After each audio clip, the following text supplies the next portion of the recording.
Hi guys, welcome to our channel mister Sisindri. Big boss Telugu season 9 అప్పుడే మరో వారం ముగింపుకు చేరుకుంది. దీంతో ఈరోజు బిగ్ బాస్ వేదికపైకి వచ్చినటువంటి host king Akkineni Nagarjuna big boss హౌస్లో ఉన్న వారితో ఫుల్ సీరియస్ అయ్యి మాట్లాడటం అయితే జరిగింది. దీనికి కారణం కూడా లేకపోలేదు. బిగ్ బాస్ స్టార్ట్ అయ్యి 2 వారాలు గడుస్తున్నా కొందరు ఇంకా ఆటలో నిమగ్నం కాకుండా ఏదో వచ్చాము వెకేషన్కి అన్నట్టుగా బిహేవ్ చేస్తూ ఆటను ముందుకు తీసుకుపోతున్నారు. వారి ఆట అటకెక్కిపోతుంది అని గమనించడం లేదు.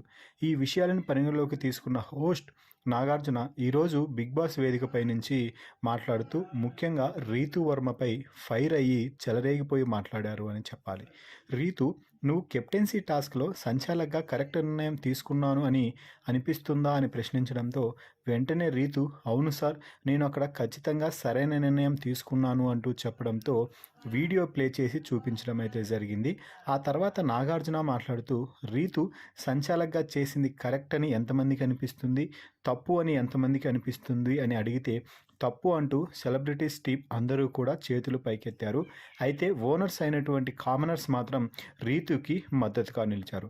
దీంతో నాగార్జున, మీకు సపోర్టుగా మీ వాడికి అంటే డీమాన్ పవన్కి కెప్టెన్సీ అంటగట్టింది కాబట్టి మీకు రీతు చేసింది కరెక్ట్ అని అనిపిస్తుందా అంటూ కౌంటర్ ఇవ్వడంతో అందరి ముఖాలు మాడిపోయాయి. ఇక అంతే కదా అని అడగడంతో, అలా కాదు సార్, అక్కడ రీతు సరైన నిర్ణయం తీసుకుంది అంటూ మాట్లాడటంతో, ప్లీజ్ సైలెంట్, అంతా బాగా కనిపిస్తుంటే మళ్ళీ ఎలాగ మాట్లాడుతున్నారు మీరు అంటూ కామనర్స్పై ఫైర్ అయ్యాడు. ఒక వరస్ట్ సంచాలక్, నీ నిర్ణయం తప్పు, నువ్వు ఫెయిల్యూర్ సంచాలక్ అంటూ నాగార్జున రీతుపై సంచలన వ్యాఖ్యలైతే చేశారు. ముఖ్యంగా భరణిని తప్పించడం అయితే నాకు నచ్చలేదు.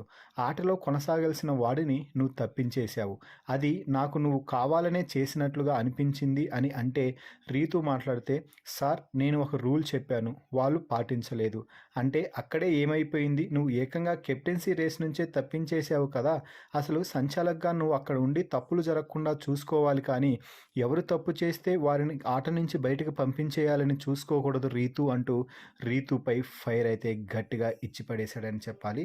సో మొత్తంగా అయితే ఇమ్మాన్యుయల్ని కావాలని తప్పించి డీమాన్ పవన్ను కెప్టెన్ని చేసింది అని నాగార్జున ఇండైరెక్ట్గా చెప్పడం అయితే జరిగింది. అలాగే రీతు, నువ్వు ఒక్క విషయం మాత్రం అభినందించాలి. అది ఏమిటి అంటే, టెనెంట్స్ నుండి ఓనర్ అవ్వడానికి బిగ్ బాస్ ఇచ్చిన టాస్క్లో మాత్రం నువ్వు 100కి 100% ఎఫర్ట్స్ పెట్టి కష్టపడ్డావు, అందుకు మాత్రం నీకు ఖచ్చితంగా అభినందించాల్సిందే అంటూ ప్రశంసలు అయితే కురిపించారు.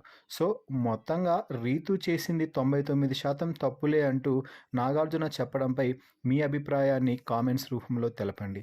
మరిన్ని బిగ్ బాస్ లైవ్ అప్డేట్స్ కోసం మన ఛానల్ని చూస్తూ ఉండండి. Please subscribe our YouTube channel mister సిసింద్రి.